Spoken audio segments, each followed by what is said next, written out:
The reason that people don't switch firms is because of fear. You know, for 3 months before I resigned, I was waking up at 5:30 every morning, just scared.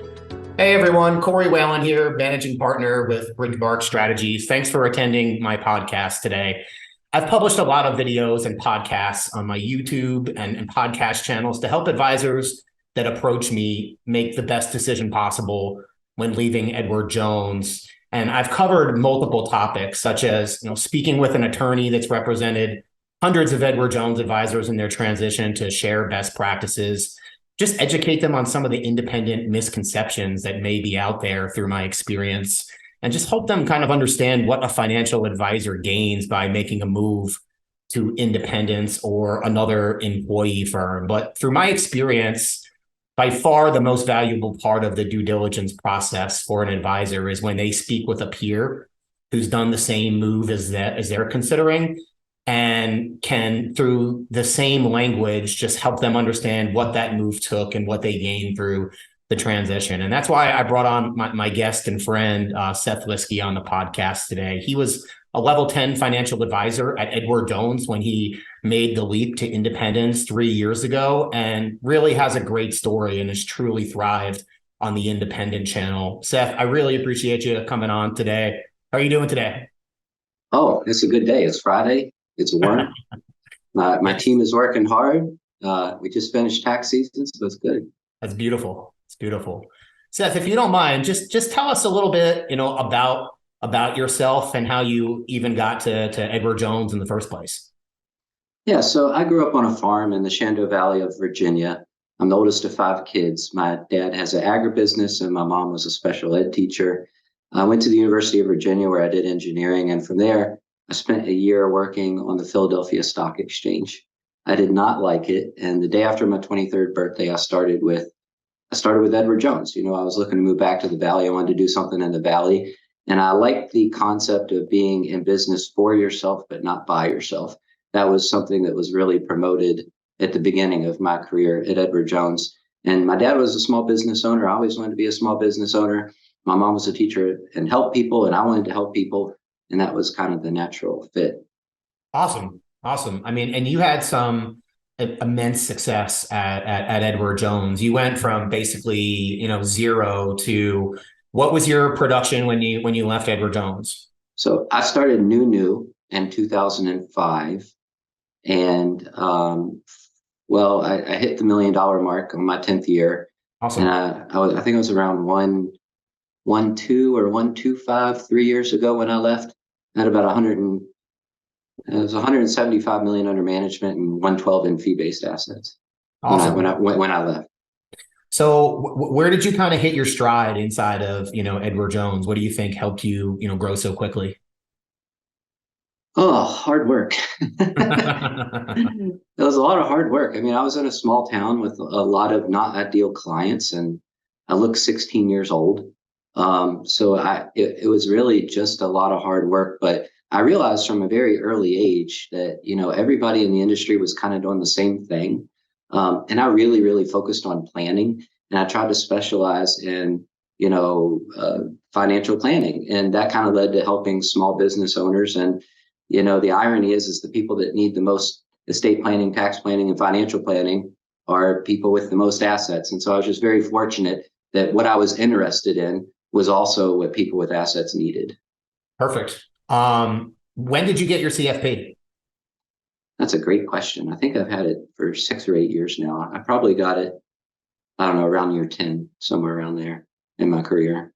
Awesome.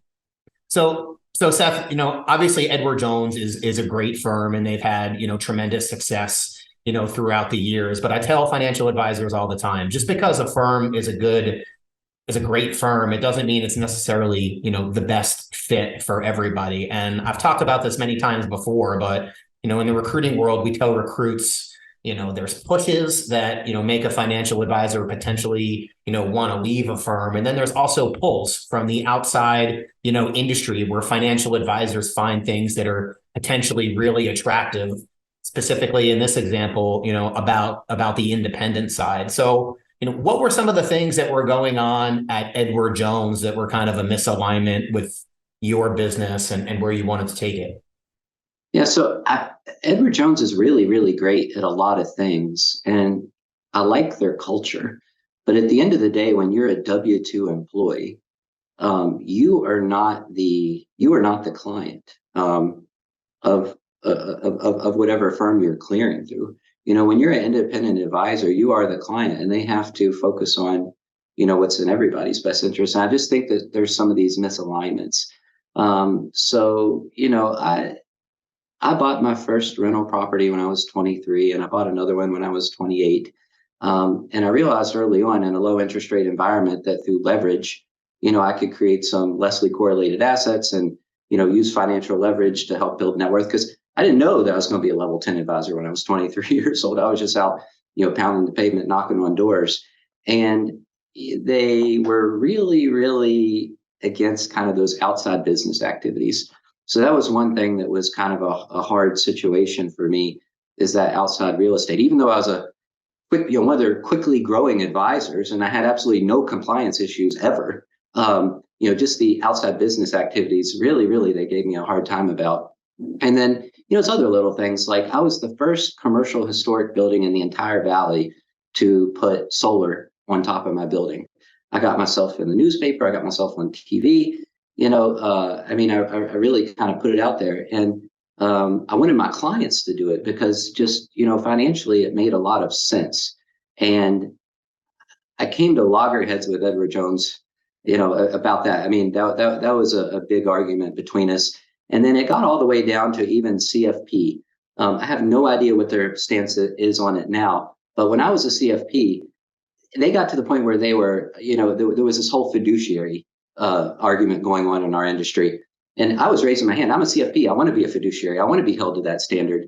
But Edward Jones did not want to be held to that standard. So they had paid for me to get my CFP. So they let me put comma CFP behind my name. But I was not allowed to use the word planner or planning in an email because they said that implied a fiduciary standard, and they didn't want to be held to that standard. And every email you send is scrubbed for all these words. So because I was, I had this real estate and they were always on me about that, they were scanning all my emails. And every time I used the word planner or planning, I had an internal finding. And I was like, guys, this is ridiculous. Like the word planning is just a natural term that you use in the course of speech. I cannot believe that y'all are getting on me about this. So those were some of the pushes. And I really, from the harassment I received from that, I really should have left at least 4 or 5 years before. I regret not leaving sooner. But I've held almost every leadership position there. I've been the new FA leader. My brother works there. My second cousin works there. I encourage them to work there. It's a really great firm for a lot of people. But if you are a W-2 employee, you don't really control your own destiny, and you're always going to have some of these issues of things that really shouldn't be issues at all. Did I answer your question on the pushes, Corey? Yeah, absolutely. Absolutely. And what about some of the polls, right? Edward Jones advisors and all other employee financial advisors every day, they are constantly getting calls with people trying to sell the value proposition, of independence. When you started just kind of opening up your eyes a little bit and learning what was outside of Edward Jones, what were some of the things that you were like, wow, I really want to do that? Yeah. So the thing I told my clients is nobody ever leaves for one reason. Nobody leaves for 2 reasons. People leave for 10 reasons. But there's normally a few big ones. And people had always told me that you could make more on the independent space, that there was a higher margin. I really didn't believe them. I was like, oh no, I don't believe it. And I was like, for 2 or 3 or 4%, am I really going to uproot everything I'm doing to leave for 2 or 3 or 4%? Absolutely not. You should never go anywhere for a few basis points. That's absolutely not a good reason. But there is a basis point spread, and potentially a really big basis point spread. But also when you're independent, you have a lot more what I would call, arrows in your quiver. I mean, you have the ability to do a lot more things. And Edward Jones is kind of always slow to react because they're this big ship, and there's a lot of stuff out there in the market that's, totally normal, and we don't do anything fancy in our office. We focus on financial planning, kind of at the nexus where it meets estate planning and tax planning. We don't pitch return, we don't pitch exotic investments, but there's just a lot more options out there in the independent world that you can plug your clients into, especially as they get wealthier and wealthier. It could be investment banking services, it could be more SMA style investing. And I don't know how deep into the weeds we want to get, but some of these model-based investing and SMA style investing has allowed my business to be much more repeatable and to grow it in a more systematic fashion. And then just the ability to structure my office the way that I want. I have an office manager now, I have a junior advisor, and I now have 2.5 administrative staff.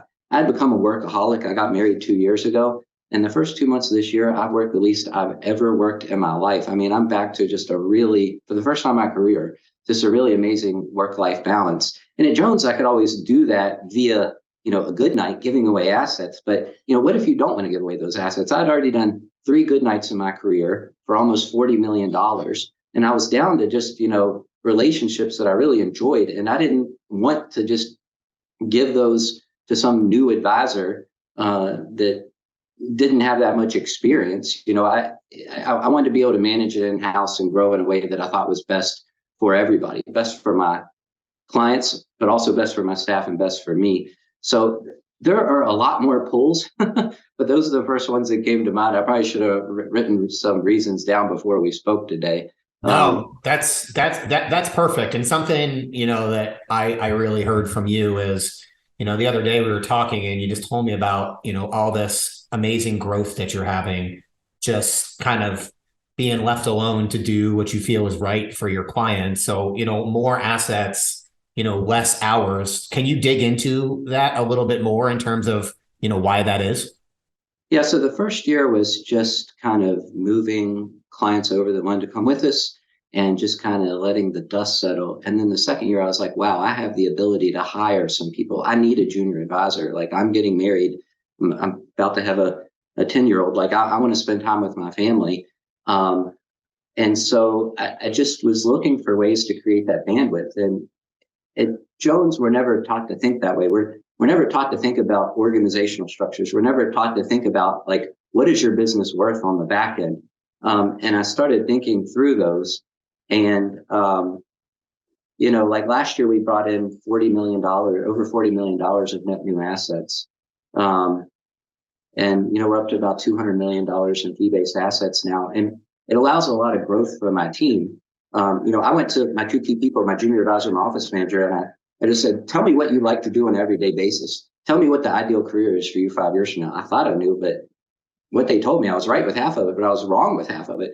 And I said, I think this is kind of a choose your own career organization. I said, let's go out and hire the personality types that enjoy doing all the stuff you don't like doing. And I said, here's what I want to do every day. And we all 3 wrote down what we wanted to do every day and everything that needed to be done. And then we went out and found people to do those other things. And we just didn't have that ability, as a W-2 advisor. And Corey, I don't even remember the question you asked at this point. Is that the question you asked? No, it's okay. It's definitely a lot. So let's back up and ask me a question again. More assets, less work. How are you doing that inside of, the independent ecosystem? So, I know a lot of people that pitch performance and they run their own models. And with the future of the regulatory environment, I've just, from the get-go, I never thought that was a smart way to run a business for the last 18 years. I know a lot of people do it, and that's how they try to express value. One of my professors in college had us read a book called A Random Walk Down Wall Street. And it basically said the monkey that charges you the least amount of money to throw darts against the dartboard is going to make you the most money over time. So if I'm sitting down with a sophisticated investor or an engineer or something like that, they'll say, well, how are you going to beat the market? And I say, I don't think I will. If I match it or I beat it, great, but that's not my value proposition. And so as an independent advisor, you can be advisor as portfolio manager if that's the value proposition you want to make, but you also have the ability to plug into all sorts of models. And so I have access to, I can plug into any CRM that I want. I'm about to have offices in 3 different cities. So we can kind of manage it across multiple places. I can plug in any financial planning that I want, any risk tolerance that I want. And then I can access any model that I want. and I have access to, I have 3 clients this year doing private equity deals for 8 figures. So hopefully the next 12 months will also be a good new asset Nice. year. But you just have access to all of these, these firms used to always try to do the software in-house, and they're coming to the realization that that's not the case, and you need to kind of use the best of the best. And I feel the same way about assets. So one of the ways I've been able to bring in assets is just trying to figure out what the best technology is and to integrate it. Like during COVID, I had friends that I was talking to, and they would say, "Seth, are you shut down because of COVID?" And I said, "What the heck are you talking about?" And they said, "Well, we can't have clients coming to the office." I was like, "Well, clients can come into our office." Yeah. We tell them, and we say, "Do you want us to wear a mask?" We ask them ahead of time. But you just have the ability to shape it how you want. Now, did I answer your question in that? No, you did perfectly. Okay. Perfectly. So, and I talk with potential clients that are considering options, not just at Edward Jones, but a lot of employee firms. You're kind of at the mercy of your broker dealer at an employee firm with their tech stack. If you want to make changes with any of the technology, you either need to move broker dealers or you have to wait for them to do, a whole company upload. Where on the independent side, you have the ability to mix and match a little bit and control your client experience without, having to change broker dealers, which I think is fantastic. So that's really good to know. What about other aspects of your business, Seth? So your website's really sharp. I saw some awesome videos on there. So kind of curious what to see, what you've been doing from a marketing standpoint differently. And also, I know financial planning is really big for you. Would love to learn, what you're doing differently or how you're going deeper with clients with a little bit more flexibility from that standpoint. Yeah, so from a marketing perspective, since we're getting ready to be in 3 cities and it's not just the Seth brand anymore, like I think it's a bad idea to name your business after yourself. So we hired a marketing company and we decided on Middlebrook Wealth. And a lot of people just throw, websites out there, but they're not effective. And a website doesn't drive business. Like nobody's going to look for business for you. So we were fortunate enough to find a marketing company that actually uses advanced analytics to create a feedback loop, and they integrate, Instagram, Facebook, maybe Twitter, and the website. And it's kind of 2 things. It's like, how do you get your name out there in front of potential ideal clients? But then also, how do you get information to your current clients for them to get to know you as a person, but also still provide education? And very, very few marketing companies actually do this in a way to where they actually have analytics to show and drive what's working. And that's something that we have been working on for 6 months. Just last month is when we started our branding, and we're going to start pushing for that. So we really do no marketing, but now that I'm going to be in those 3 cities, we're going to be able to use some of those analytics and the ability to do these videos. I mean, we're getting such good feedback from our clients because the videos really are, done professional. And as a W-2 employee, I can't imagine that you could ever get that, done reasonably. And we put out a quarterly newsletter, and it's all personal. Just, this person went on vacation. This is this person's favorite recipe. And the response that we've had to that is very, very good because clients want to get to know you, individually, especially if they retire and change states or, just post-COVID, a lot of our clients just don't want to come into the office as much. So that's what we've done on marketing. And then, so your other question was from a financial planning perspective. And so, I tell all my clients, I don't do mortgages. I don't do Medicare insurance. I don't do wills, but you can think of me as the financial quarterback. So if somebody's trying to retire early, we have a local Medicare resource where we help them talk through how much that's going to cost. And not just Medicare, but if they retire early, ACA. If they retire, ACA subsidies are based on income. And you as the advisor have a huge area of opportunity to shape your client's income through withdrawals from Roth IRAs or HSAs or non-qualified assets to change what their income is so that they can get very affordable health care. We're also extremely proactive with IRA to Roth conversions. We are at historic low tax rates. Our country's broke. It's politically unpopular to raise taxes, but they're the lowest they've ever been and we're broke. So it seems to me that somewhere along the way, taxes are probably going to be higher than they are today, and they're automatically going higher in like 2026 or 2027. And what makes this tax code very unique is that a married couple can make up to almost $400,000 and only be in a 24% tax bracket. I mean, people like to complain about taxes, but 24% historically for somebody with a decent net worth and income is very, very cheap. So I run a lot of those calculations and try to see if it makes sense. And then I proactively call up their CPA and try to talk through with them, some of those items. So I hope those are just two examples that we start to look at. But, when I was a W-2 employee, I was getting a lot of resistance, of what constitutes tax advice, right? Like, I do these reports. I know exactly how the math works. I'm reaching out to the CPA to get the CPA to drive the conversation, but it was very, very just restrictive in the way and the manner with which I could interact, talk to, and email these CPAs to get all this work done. And it's not just that situation. It's many, many situations like that we do. So is that, Yeah, was that in the spirit? that's perfect, Seth. Thank you.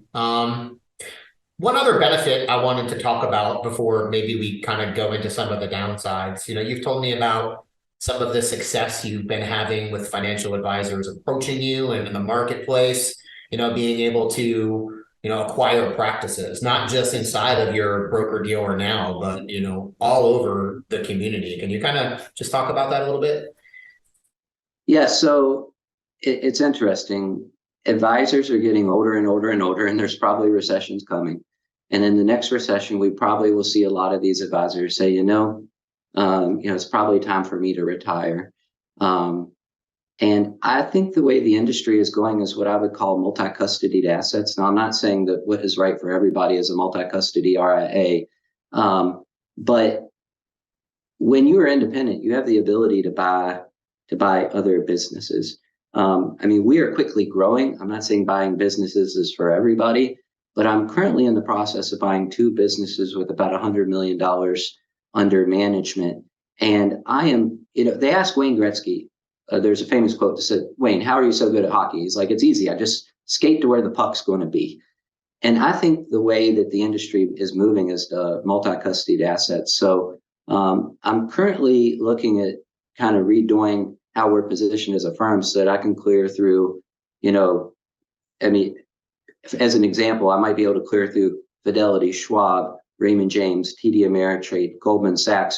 So if I find somebody retiring at any of these places, you don't have to ACAT all the assets. You can just become the advisor, and it makes the transition a lot more popular. And we were talking a little bit about technology earlier. Like, there is software that can see through into all these different places that you're holding the assets, and it'll come to you like they're all in the same place. Yeah. And so if one of your goals is to buy books, being at a multi-custody manager, that is the future. Because an advisor that's trying to retire, the eternal thing is like, if you want to buy them, they're like, you transfer firms to me, I don't want to transfer to you. And somebody that's trying to retire, and they're probably at a stage of their career where they're not working 40 hours a week, how the heck are you going to get them to do all the work to come to you? You have to go to them. But if you're multi-custody, it takes that entire problem out of the situation. And then, if you're an independent advisor and you can multi-custody everywhere, well, if Raymond James raises their fees, or you don't like what Raymond James is doing, or Charles Schwab raises their fees, or whatever, you have your business is nimble. I think you're more of a true fiduciary. You have the ability to go wherever you think is best for your clients. That's great insight, Seth. I appreciate it. So, we talked about, some great benefits of independence. Is there anything that you miss at Edward Jones? So the trips were okay. I'm a little bit more of an introvert. If you're an extreme extrovert and or if you have an inability to be self-motivated, yeah, so if you need somebody to hold you accountable to structure, you need to just know yourself. If you're extreme extrovert, maybe you want to go towards a team. But I have a lot of good friends there. when you leave, you'll find out who your true friends were because they'll still be your friends. Yeah. Some of them might not be. Yeah. But I mean, it's a great firm, but it's just not right for everybody. For sure. I appreciate the honesty. How did your clients react when you decided to leave? So you have to be very, very careful. You can't take anything with you. I did not. Every firm you go to is going to hook you up with an attorney to make sure that you do everything right. I did everything the attorney told me. I just reached out to my clients and announced that I was leaving. And it went exactly the way they said. A third of them said, "What do I got to do to come with you?" A third asked, "Well, why did you leave?" And at the end of the day, what they really want to know is, are they better off? They care about you as a person. They want to know that you're better off, but it's important that they're better off. And then, maybe the last third just has a lot of questions. And we were extremely successful. I think we probably transitioned something like 97% of our assets. Wow. It was good. I had a lot of really, really good relationships, but I think that's because, we had CEI scores back in the day, were you doing ACH? Did you do this? Were you doing financial planning? And I think it was just because of how deep that I'd gone with my clients and because I'd done so many good nights. I had a lot of really, really great relationships. But the average advisor takes, I think, I don't know. I guess I can say this on this podcast. I think they take a lot more assets than what you're led to believe. I think I always heard that, in a lot of branches, 50% of your households are 80 or 90% of your assets. And so if you only take 50% of your households and you take 80 or 90% of your assets, some people joke around that going independent is the best good night you'll ever do, because the people that come with you are the people that trust you, appreciate you, and value you. And those are the people that are going to give you referrals. So if people don't come with you, it means they didn't either trust, appreciate, or value you. And those aren't the people giving you referrals. So it really leans your book out to having the right kind of people to work with, for the future. So you're currently with Raymond James. I know you probably did research with, a lot of other firms. You can, disclose if you want to or not, but what was that journey and kind of what made you choose Raymond James at the end of the day? So I should have switched a lot sooner. But I spent 4 years slowly trying to figure out how the sausage was made in the industry. I wanted to know each firm, how they made their margins and what their value proposition was. So I talked to LPL, Ameriprise, Commonwealth. I talked to them all. And a lot of them will promise you these really big payouts, but then they don't quite show you maybe some of the internal fees or, some of those sort of things, or they gloss over them. I don't know if I want to disparage anybody on this podcast, but, somebody calls me individually, I'll say which ones, hit a lot of fees from me. But I liked Raymond James because it felt a lot like Edward Jones. It felt like Edward Jones, but independent.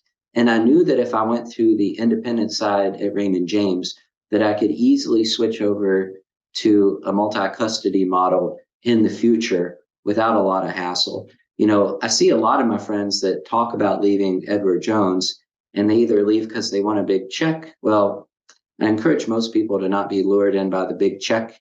But if it's right for you, it's right for you. And then I see a lot of people that say, "Oh, well, I'll switch here, and then when my business grows, I'll look at switching again." You do not want to switch twice. That it's just not a position you want to put yourself or your clients in.